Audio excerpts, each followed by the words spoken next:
आशिक रसूल है ना, वो तो फरिश्तों से कहेगा, फरिश्तों से कहेगा ऐसी जल्दी भी ना करो, मैं तो आका के दीदार तो करने दो, ऐसी जल्दी भी क्या, आज की रात है, कब्र में सरकार तशरीफ लाए तो मैं कदमों में गिरूं, अगर फरिश्ते भी उठाएं तो मैं उनसे यूं कहूं कि अब तो पाए नाज से मैं ऐ फरिश्तों की उठूं, मर के पहुंचा हूं यहाँ इस दिलरुबा के वास्ते।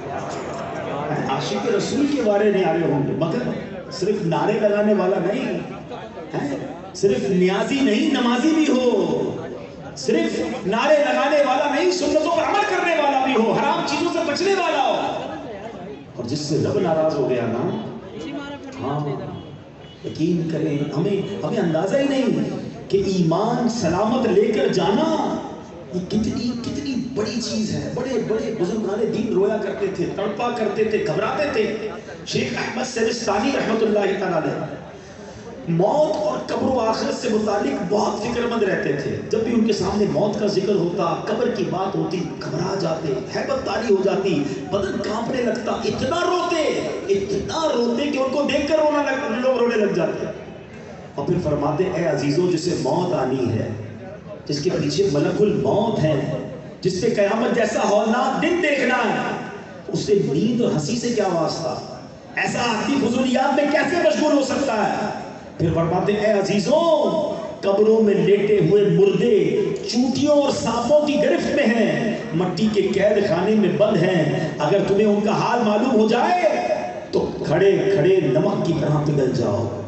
ए अजीजों, जाकर मौत की तैयारी में लग जाओ, हम सबको एक दिन पेश आने वाला है, वो दिन हम सबको पेश आने वाला है। शायद हम अपना ईमान सलामत लेकर जाने में कामयाब हो जाए। हुजूर ख्वाजा गरीब नवाज ने वाक़या सुनाया और खुद ख्वाजा गरीब नवाज रोने लगे। फरमाया, उस ज़ात की कसम जिसके कब्जे में मेरी जान है, उस दिन से लेकर आज तक मुझ पर मौत और कब्र की हैबत तारी है और मैं अंदर ही अंदर घुलता जा रहा। ये कौन कह रहा है? ख्वाजा, वो हस्ती जिनके हाथों पर 90 लाख गैर मुसलमान हुए हैं। वो कहते मैं अंदर घुल रहा हूँ मौत की फिक्र से, कब्र की फिक्र से। हमने दीन का कोई काम किया नहीं, हमने गुनाहों के अंबार लगाए हुए हैं, मगर हमारी हंसी खत्म नहीं होती है, हमारे अलल्ले तलल्ले खत्म नहीं होते, हमारी गफलतें खत्म नहीं होती। दोस्तों के साथ बैठे तो गीबतों के अंबार, अकेले में घर में बैठे तो हराम देखते हैं, कारोबार पर जाए तो हराम कमाते हैं।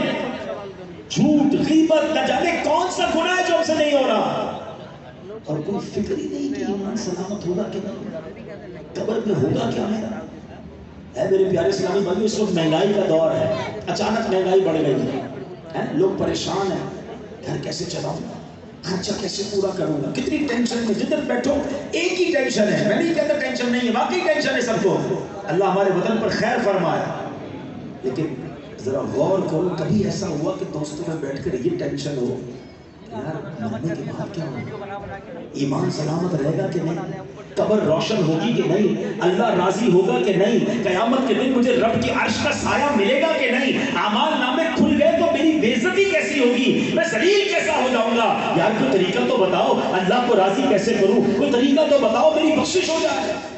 Nobody talk about it, कोई बात ही नहीं करता, किसी को लगता है फिक्र ही नहीं है।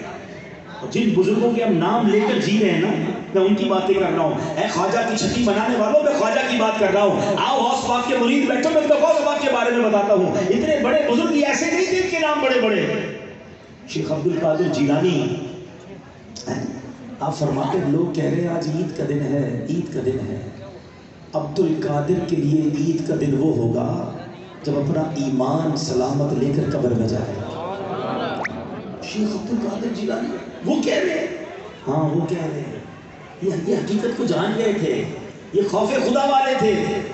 खुदा मेरे प्यारे साथी भाई, मैं आपको सही बता रहा हूँ, आप अगर इस महंगाई के टेंशन से, रोजगार के टेंशन से, दुनिया की प्रॉब्लम से निकलना चाहते हैं ना, मैं आपको एक तरीका बताऊँ, आप अपने अल्लाह को राजी करें। हाँ, रहमान दुनिया वल आखिरा है। लोग कहते हैं कभी कभी, यार आखिरत के साथ साथ दुनिया भी होनी चाहिए। ओ भाई, ये फॉर्मूला ही गलत है। मेरा रब आखिरत का भी मालिक है, दुनिया का भी मालिक है। میں اسے راضی کر لوں، وہ میری دنیا بھی اچھی کر دے گا، میری آخرت بھی اچھی کر دے گا۔ ایک ٹارگٹ زندگی میں بنا لو، میں نے اللہ کو ناراض نہیں کرنا ہے، میں نے اللہ کی رضا والے کام کرنے ہیں، واللہ وہ تمہاری روزی میں برکت ڈالے گا، وہ تمہارے دل میں سکون ڈالے گا، تمہارے گھر میں سکون اور چاشنی ڈال دے گا، تمہارے گھر میں عافیت آ جائے گی، لائف انجوائے کرنے لگو گے، کیونکہ رب راضی ہے نا۔ ایک فارمولا یاد رکھو، جس سے رب راضی اس سے سب راضی۔ ہم رب کو راضی نہیں کرتے، ہم سب کو راضی کرتے ہیں، ہمیں رب کو راضی کرنا ہے، اس کی نافرمانی والے کام نہیں کرنے۔ اللہ کے حبیب علیہ السلام سنو کیا فرماتے ہیں۔ اچھا آپ کا تھوڑی سی مسکنسیپشنز بھی دور کر دوں۔ بعض اوقات جب ہم اس طرح کی باتیں کرتے ہیں، موت کے موضوع پر بات کرتے ہیں، تو لوگ کہتے ہیں یار اتنی مرنے پہ کیا بات کرنا، موت پر اتنی بات کیوں کرتے ہیں؟ آؤ میں آج آپ کو قرآن و حدیث کے ذریعے سمجھاتا ہوں ہمارا رب اور اللہ کے حبیب علیہ السلام ہمیں موت کو یاد کرنے کا کیسا درس دے رہے ہیں۔ یہ کوئی چال چلی گئی ہمارے ساتھ، یہ کوئی شیطان نے گیم کھیلا ہے ہمارے ساتھ کہ ہمارے پاس سارے ٹاپکس ہیں، ہم ہر موضوع پر بات کرتے ہیں، ہم موت پر بات نہیں کرتے، حالانکہ اسے یاد کرنے کی ترغیبات قرآن و حدیث میں موجود ہیں۔ اللہ کے حبیب علیہ السلام فرماتے ہیں طارق استعد للموت قبل الموت۔ حضرت طارق تھے، صحابی رسول تھے، اللہ کے حبیب فرماتے اے طارق مرنے سے پہلے موت کی تیاری کر لو۔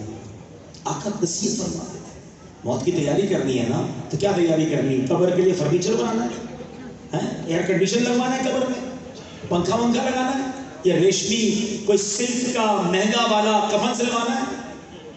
کیا لے کر جائیں گے قبر میں؟ کچھ بھی نہیں۔ کبھی کفن میں جیب دیکھا ہے؟ قبر میں تجوری دیکھی ہے؟ جس مال کے لیے ہم دوڑے پھر رہے ہیں، مارے پھر رہے ہیں، روز گنتے ہیں جیب میں کتنے، گھر میں کتنے، بینک میں کتنے، اتنا ہے بے وفا مال۔ پتہ ہے آپ کو جس دن ہمارا انتقال ہوگا نا، جو بینک کے پیسے ہیں گھر میں پڑے وہ تو سب چلے گئے نا، وہ تو ہمارے رہیں گے نہیں، رشتہ داروں کے ہو جائیں گے۔ میرے جیب میں بھی جو پیسے ہوں گے نا وہ بھی نکال لیجیے کہ اب یہ میت کا نہیں ہے، یہ ورثہ کا مال ہے۔ ارے تھوڑے روپے تو لے جانے دو، کچھ نہیں لے جا سکتے، ایک ایک روپیہ چلا جائے گا۔ میں بڑی گہری بات کرنے جا رہا ہوں، میں نے ایک جملہ ایک جگہ سنا تھا، میں بھول نہیں پاتا، بڑی کمال کی بات ہے، بڑی گہری بات، اللہ کرے آپ سمجھ جاؤ۔ ہم زندگی میں جتنے کماتے ہیں نا، نارملی اس کا 5, 10 یا 15% خرچ کر پاتے ہیں اپنی ذات پر، ورنہ بچوں پر خرچ ہوتا ہے، فیملی پر خرچ ہوتا ہے، یا ہم چھوڑ کے چلے جاتے ہیں۔ آپ حساب اٹھا لیں، ہم نے زندگی میں جتنے بھی کمائے پورے تو خرچ نہیں ہوتے، چھوڑ کے بھی جاتے ہیں بچوں کے لیے، یا جتنا لائف میں بھی خرچ کرتے ہیں تو اپنی ذات پر 5% یا 10% خرچ کر پاتے ہیں۔ ایسا ہی ہے، وہ جملہ یہ ہے کہ کمانے 100 ہیں، خرچ اپنے اوپر 5 کر رہے ہیں، اور جواب بھی 100 کا دینا ہے۔ بات بڑی گہری ہے۔ جو حرام کماتا ہے نا، جو جھوٹ بول کر، ملاوٹ کر کے، سود کا کاروبار کر کے، رشوت کر کے، چوریاں کر کے، ڈاکے کر کے، کر لو جمع، شاید 5-10% سے زیادہ خرچ نہیں کر سکو گے، مگر جب اللہ کی بارگاہ میں جاؤ گے نا تو پورے 100% تک